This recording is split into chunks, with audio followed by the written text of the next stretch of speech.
nosotros no aceptaremos la exclusión de nuestro pueblo de ese derecho.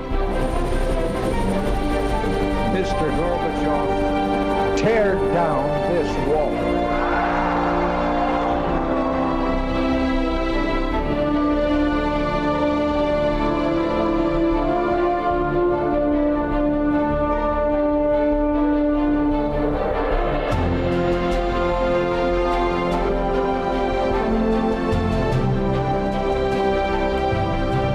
Señoras, caballeros, bienvenidos a Tiempos Modernos. Hubo un día en el que la Guerra de las Galaxias se hizo realidad.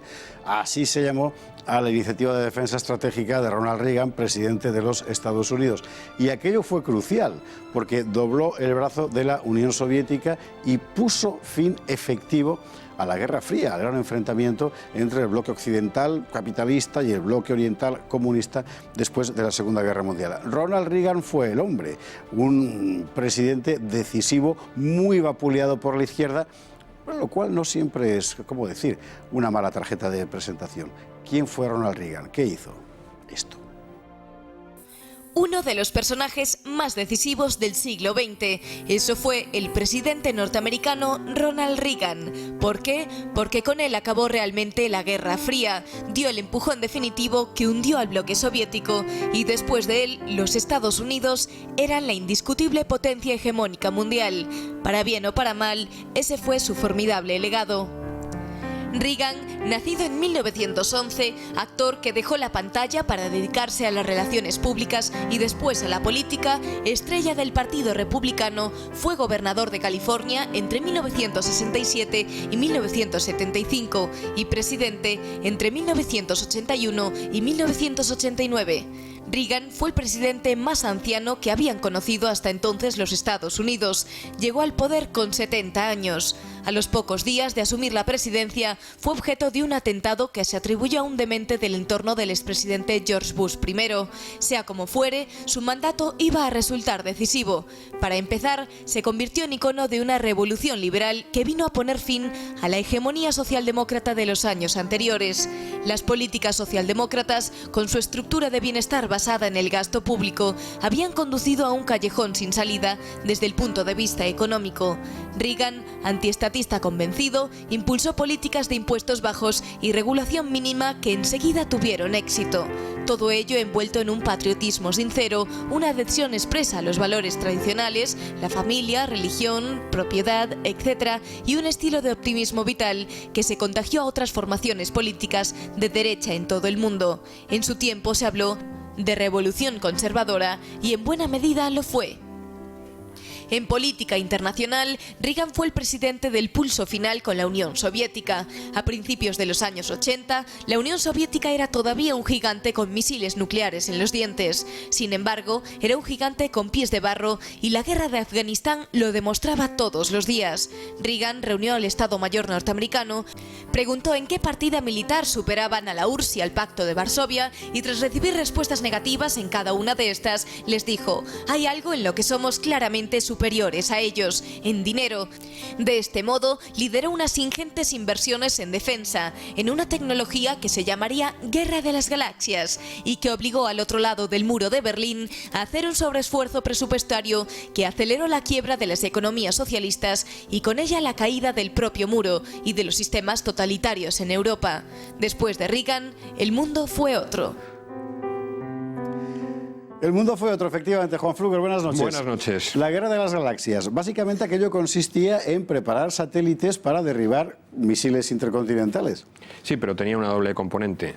Como bien decía el vídeo de introducción, decía, ellos nos ganan en todas las partidas presupuestarias destinadas a armamento.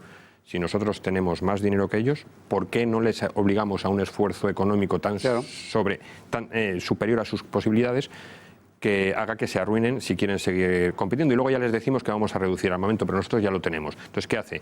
Invierte en lo que hoy tanto le gusta decir a los gobiernos, y él es un precursor en eso, investigación y desarrollo. Bueno, sí, en realidad. Investigación y desarrollo. Es decir, damos un paso más. Nosotros ya no competimos solamente con quién tiene el arma más destructiva, sino quién tiene la defensa más segura para destruir las armas del enemigo. Y entonces es lo que lleva al desarrollo de la guerra de las galaxias. Para es decir, no lo sepa, hay que recordar que Internet nace de la intranet del Departamento de Defensa americano. Por ejemplo, además luego se generaliza. Pues ellos lo que hacen, y la evolución de los satélites, tanto meteorológicos como de seguridad, viene de esa época.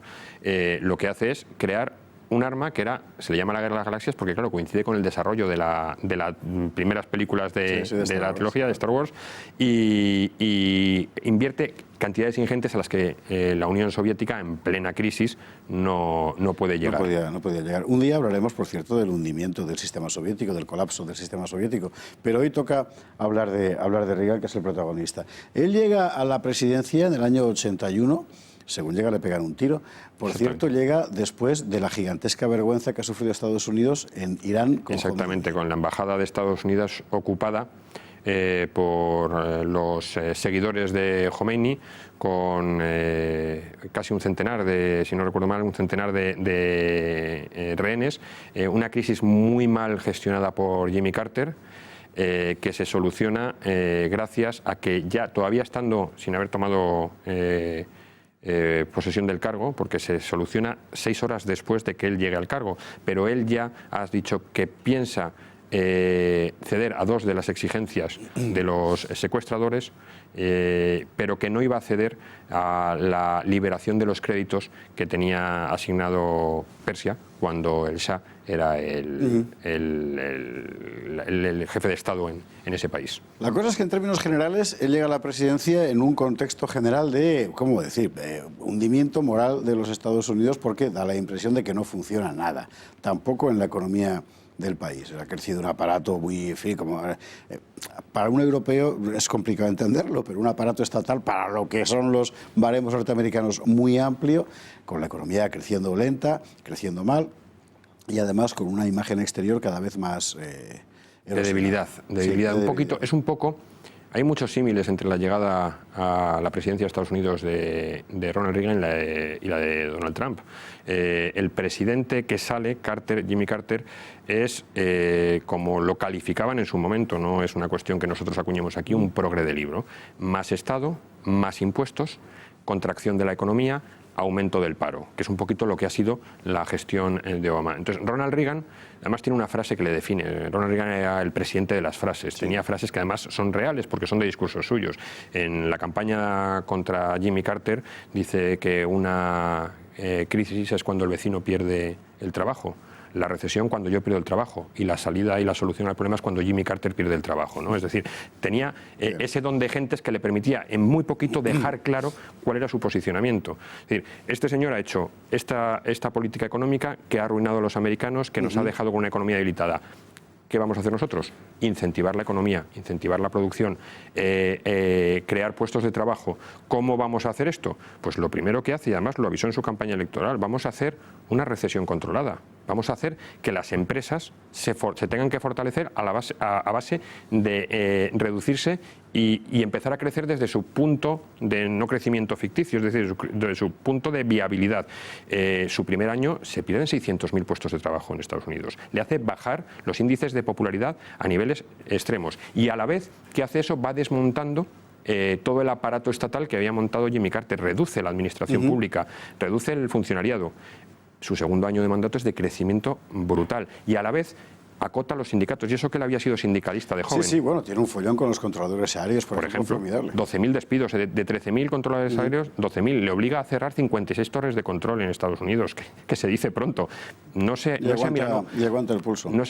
Es un poco el mismo símil, se parece mucho a lo que hizo Margaret Thatcher en Inglaterra con los mineros. Sí. Yo aguanto el pulso, o sea, esto es lo que le viene bien al país. Yo tengo claro que esto es lo que le viene bien al país y a la larga se demostró que eso es lo que le vino bien al país. Se habló, para definir esta política de Ronald Reagan, se habló en Europa, lo dijo Guy Sorman, de revolución conservadora. En realidad es una revolución liberal desde el punto de vista económico, más que conservadora. Ahora bien, desde el punto de vista ideológico político, es verdad que él lo envuelve todo, y lo hace de una forma muy acertada, en una retórica patriótica, familiar, tradicional, etcétera, que efectivamente le convierte en un icono en el momento de la derecha occidental. Claro, es que además recupera los valores americanos. En Estados Unidos, cada vez que ha habido un presidente, siempre republicano, que ha vuelto a ensalzar los valores tradicionales, que no se ha ido solamente a la vía económica, sino decir, nosotros tenemos una economía que tenemos que mantener, pero nosotros tenemos un modo de vida, nosotros tenemos una defensa de la familia, defensa tradicional. Este es el primer presidente de los Estados Unidos que llega a la presidencia hablando de no dejarse gobernar por los burócratas de Washington. Este también le tiene manía a la ciudad de Nueva York porque dice que desde ahí se organizan, ¿no?, las economías que están sometiendo a la América real. Por eso él habla de reducción del número de abortos, habla de mantener los lazos familiares, habla de volver a recuperar el espíritu patriótico, proliferan las banderas americanas después de que Jimmy Carter casi había hecho tabla rasa de ellas. Eso al americano medio es lo que le convence, porque no solamente para el americano no solamente es la economía, es el sentimiento, ese sentimiento de vinculación al proyecto que es Estados Unidos. Efectivamente. Nada más llegar, le saludan con un atentado que realmente, en fin, en el contexto norteamericano te puede inspirar las tesis conspiranoicas más extravagantes, pero que finalmente parece que sí fue solo un perturbado, un tipo que además estaba relacionado familiarmente con el entorno de George Bush I. Exactamente. Y sin más, como decir, de su vicepresidente internacionales. De su vicepresidente. Sí, además aquí hay otra de las frases, ¿no?, dos frases, ¿no?, que muestran la forma de ser y que luego él se preocupaba de que salían a la luz pública. La luz pública era más complicado entonces porque no había ni Twitter ni redes sociales, pero la frase que le dijo a su mujer cuando fue a verle al hospital fue: cariño, no me pude agachar antes. Dejaba claro como que le quitaba importancia. Y a los médicos, y esto lo cuenta el cirujano que le operó, a los médicos cuando iba a empezar la operación antes de que la anestesiaran, dijo: espero que todos ustedes sean republicanos. Es decir, tenía ese carácter de saber transmitir, ¿no? Que lo había sido toda la vida, efectivamente. Curiosamente, en un momento en el que el atentado le hizo un favor, entre comillas, claro, a Ronald Reagan, en el momento en que su popularidad empezaba a bajar, porque no habían pasado 100 días todavía de la llegada al poder, y ya estaba la situación económica complicándose en esa crisis inducida para reforzar la economía, le aumentó la popularidad exponencialmente. ¿Por qué? Porque la sociedad americana se volcó con su presidente. Un minuto que nos queda para mencionar inevitablemente a dos personas a las que un día dedicaremos evidentemente un programa, pero que en su mandato, bueno, 3 en realidad, fueron cruciales. El Papa Juan Pablo II, Mikhail Gorbachev en la Unión Soviética, luego Rusia y Margaret Thatcher, claro. Bueno, Juan Pablo II y Margaret Thatcher fueron fundamentales para hacer el tridente junto a Ronald Reagan para acabar con el bloque comunista, con las grandes dictaduras en Rusia, en la Unión Soviética y en Europa del Este. Juan Pablo II porque la había vivido y la había padecido en Polonia. Margaret Thatcher porque era una clara enemiga del comunismo. Y Mikhail Gorbachev es el presidente soviético al que consiguen atraerle y convencerle de que Rusia, ya no la URSS, Rusia solo podrá sobrevivir si entra en un sistema político en el que se garanticen y se respeten las libertades y los derechos de los individuos. En la carátula de entrada de tu programa, una de las pocas frases que sale es la voz de Ronald Reagan diciéndole: tire abajo ese muro, ¿no? Efectivamente, es la voz de Reagan, sí, señor. Es de las pocas que salen. Ajá. Y creo que esa es la frase definitoria, por lo menos de la segunda mitad del siglo XX, del hecho más importante, que es acabar con la atrocidad, los 100 millones de muertos del comunismo, que fue obra, como tú bien has dicho, de 3 pilares y un socio. Los 3 pilares: Margaret Thatcher, Juan Pablo II, Ronald Reagan, y el socio, Mikhail Gorbachev. Juan Fluger, muchísimas gracias. Bueno, esto fue Ronald Reagan, un presidente decisivo en la historia contemporánea, en la historia del siglo XX. Gracias. Gracias. De verdad, y a ustedes, como siempre, muchísimas gracias. Buenas noches.